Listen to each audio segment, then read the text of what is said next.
Today's episode of The Noir Factory is brought to you by Crime Wave, a backstage look at the inner workings of a crime podcast. Available July 31st as a print or ebook, Crime Wave visits the first 12 episodes of The Noir Factory in a way you haven't seen before. Look for Crime Wave, available July 31st. Also, stay tuned during our commercial for a promo from our friends at the True Crime Historian podcast. If you're a true crime aficionado and looking for another great podcast, then look no further. It was a great American pastime, and the country watched and listened from the edge of their seat. For years, the country literally stopped in their tracks to watch the great game. Radios blared the day's highlights, and if you were at the movies while your team was battling for the pennant, then expect for that movie to stop during the ninth inning. For the American public, the players of the major leagues were heroes and role models. And when they fell from grace, America fell with them. Case number 33, the Black Sox, baseball's most notorious scandal. Today on The Noir Factory.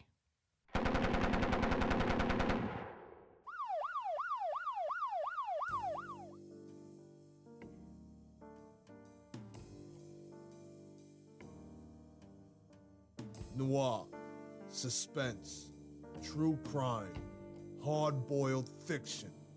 Explore the dark alleys and cheap gin joints of mob history, noir films, hard-boiled paperbacks, and two-fisted pulp fiction with mystery writer and make-believe detective Stephen Gomez. Grab your fedora and button your lip as you enter the office of the internet's finest fictional detective agency, the Noir Factory.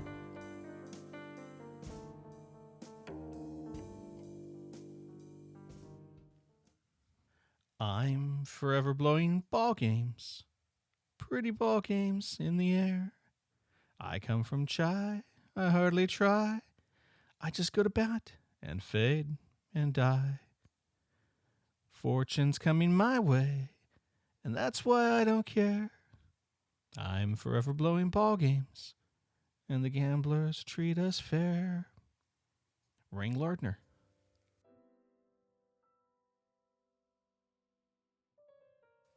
You could say that it started with Charlie Comiskey, because a lot of things started with Charlie Comiskey in Chicago in 1919. Comiskey owned the Chicago White Sox, a serious contender in any year, and he enjoyed the reputation as a tightwad and a fierce negotiator. And I want to go on record by saying that although Comiskey fostered that reputation as a hard guy and a tightwad, the payroll for the Chicago White Sox was one of the best in the league. The team was filled with solid players, and they had two bona fide stars on its roster, outfielder Joe Jackson and third baseman Buck Weaver. They each made over $6,000 a year in 1919, and a lot of the other name players on the team made around half as much, and that was about what they would have made in any other roster on the Bigs. So while the money was a factor for the Red Sox scandal, it wasn't the only factor.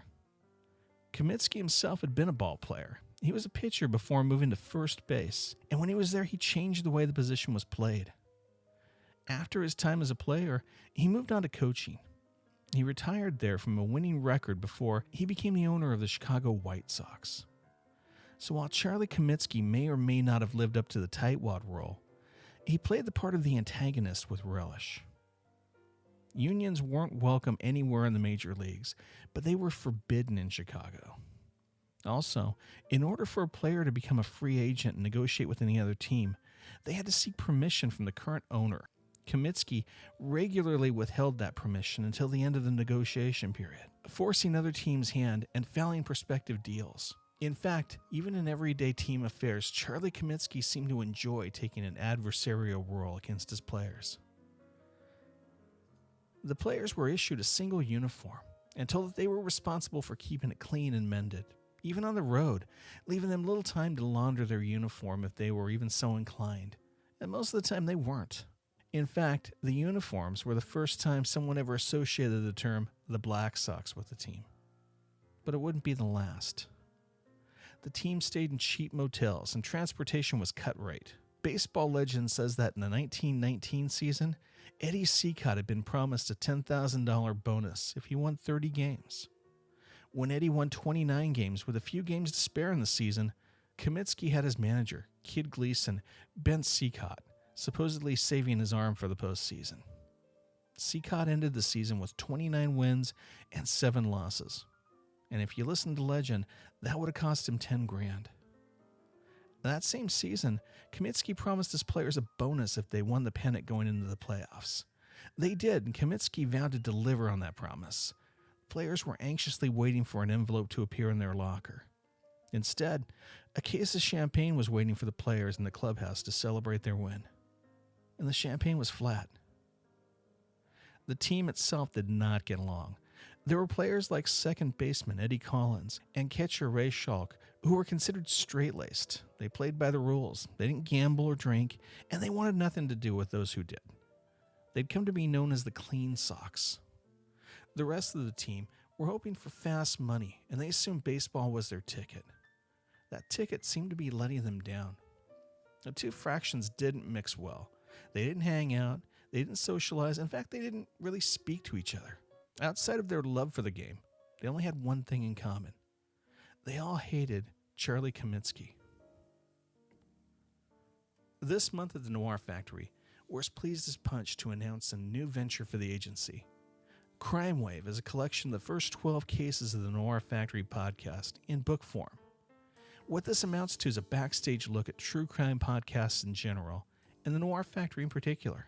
Get into our heads to find out what we look for in a case, how we go about our research, and how we get to the heart of a story.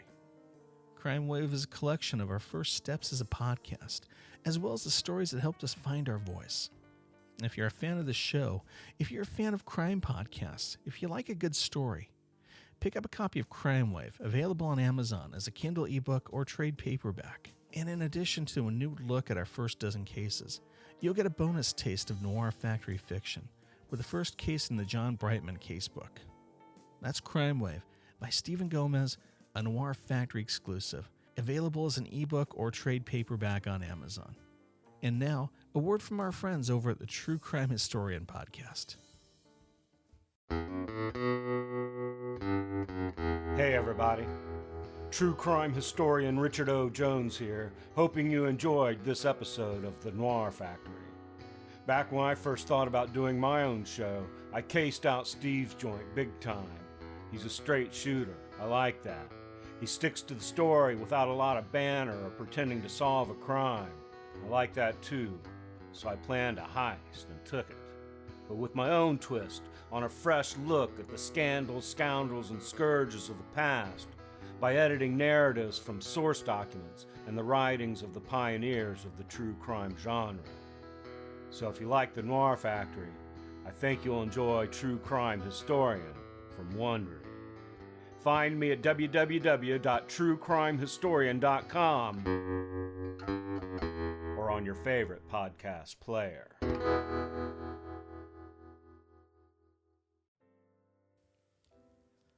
In September of 1919, the White Sox were on their way to the World Series when one evening in September, Chuck Kendall met up with Joseph "Sport" Sullivan in Boston's Hotel Buckminster. Scandal had been a boxer, and he had a few underworld ties. Sullivan was an associate of Arnold Rothstein, a mob boss in Chicago, and the two men had known each other for years. As the men talked, Scandal mentioned that he was open to making some money on the side, and Sullivan had an offer to make. It isn't known who came up with the idea to throw the 1919 World Series, but although the scheme was hatched that night, it took more people to make it work. The next day, Scandal met with his friends on the team, infielder Fred McMullen, shortstop Charlie Swede Risberg, and Eddie Cicotte. All the men agreed to throw the series, but it remained how much they would be paid. Cicotte was still smarting from losing the bonus he felt that Comiskey cheated him out of, so he named his price, $10,000. Scandal then met with the others on the team that he thought would be open to making some quick money. He met with third baseman Buck Weaver, pitcher Lefty Williams, and center fielder Oscar Happy Felsher, and let them in on the fix. Risberg, McMullen, and Cicotte joined Scandal, and they worked out the details. Now it was a group conspiracy, and enough of the team was on board to move forward. And move forward they did. Cicotte went to Sleepy Bill Burns. He was a gambler who'd been a player, and Bill Merrick, an ex-fighter, and he told them they were open to a fix. Byrne and Murag had been associates of Rothstein's, as was Sullivan. They immediately went to Arnold Rothstein and his associate Abe Attell, and they told him they could fix the World Series for a buy-in of $80,000. And Rothstein immediately told them no. The next morning, Attell called Murag and Burns, and he told them that Rothstein had a change of heart and to move on with the fix. He also told the two that neither Rothstein's name or his could be attached to the deal. The men didn't ask questions, and there was a very good reason that Attell didn't want his name attached. And that was because his boss, Arnold Rothstein, had no idea this was going. This was a problem for a number of reasons, but chiefly when Joseph Sullivan showed up the next day and he laid out the same plan that Murag and Burns had brought the day before, Rothstein agreed to it. He did so because he had more respect for Sullivan than he did for Burns and Murag, so Attell had a mess to clean up. And somewhere, behind the scenes, the mess went away. The following day, Sullivan and Nat Evans, another Rothstein associate, met with Scandal and told him they had an offer for the Sox. Scandal tells them that he has to talk to the other players, and that's when things get a little ugly. And when we talk about clandestine meetings, it gets really tough to know who was where and what they said. At this time, it was said that Shoeless Joe Jackson was at the meeting and that he was in if his share was $20,000. We'll never know the particulars, but we do know that Joe admitted later to taking money from gamblers.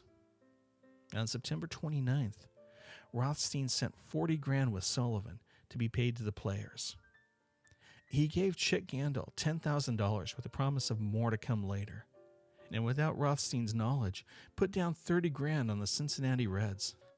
Eddie Cicotte was the only player wise enough to demand his cut up front, and that night, Cicotte went to bed with $10,000 under his pillow. The 1919 World Series began in Redland Field on October 1st in a rare best-of-9 series.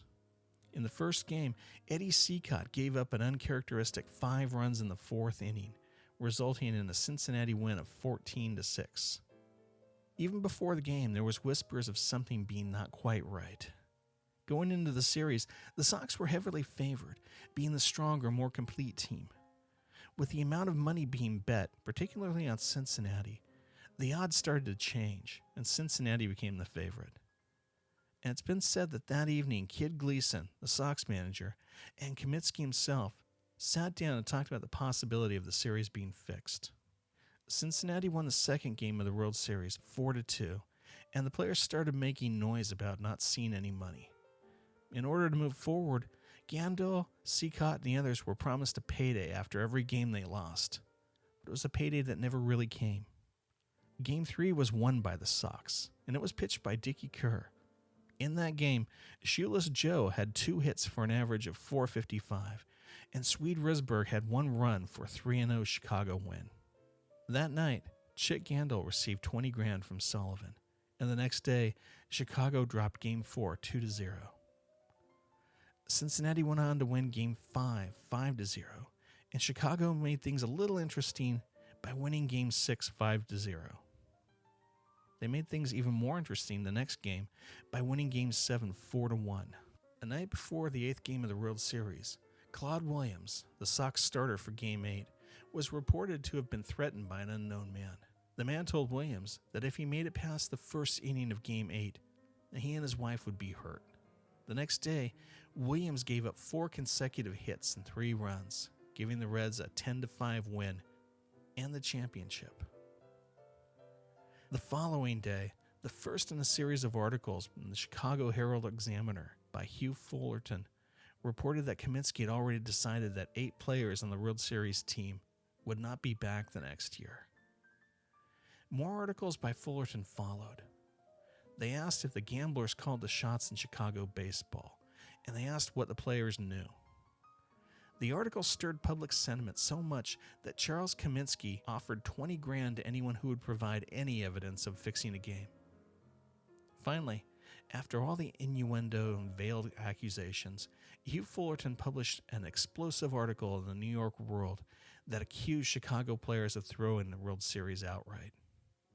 On September 7th, 1920, almost a full year after the first game of the 1919 World Series, a grand jury in Cook County convened, and they began an investigation of the Chicago players. One of the grand jury witnesses was Rube Benton, a pitcher for the New York Giants, who gave the jury the names of Gandil, Felch, Williams, and Seacott. Soon papers around the country carried the accusations of the grand jury, and public sentiment was not with the players. Eddie Seacott was the first to confess. Stories say that Seacott went to Comiskey to confess his part in the fix. Stories also say that Comiskey told him to go tell it to a grand jury. And he did. 8 players were indicted by the grand jury. And stepping outside of his tightwad persona, Comiskey hired first-rate attorneys to represent the players. But he covered his bases. He also decided the players had no place on his team. After Seacott confessed, Joe Jackson followed, and then Claude Williams.